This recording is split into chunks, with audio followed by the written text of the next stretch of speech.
Chapter 16.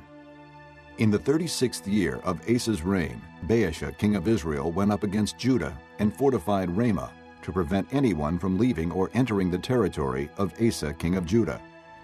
Asa then took the silver and gold out of the treasuries of the Lord's temple and of his own palace, and sent it to Ben-Hadad, king of Aram, who was ruling in Damascus.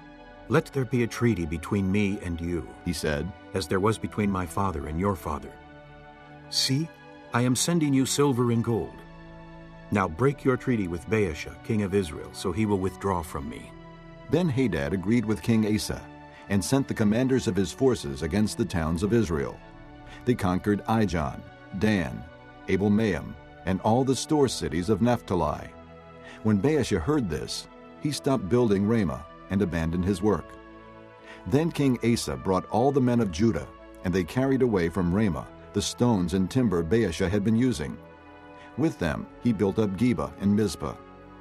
At that time Hanani the seer came to Asa king of Judah and said to him, "Because you relied on the king of Aram and not on the Lord your God, the army of the king of Aram has escaped from your hand.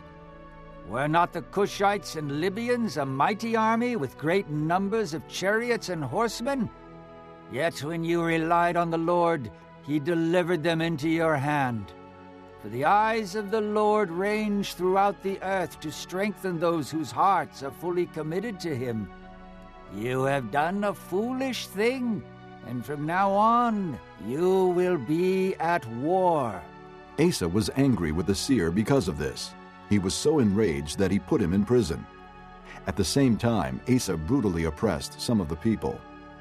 The events of Asa's reign, from beginning to end, are written in the book of the kings of Judah and Israel.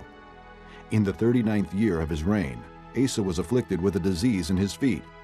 Though his disease was severe, even in his illness, he did not seek help from the Lord, but only from the physicians.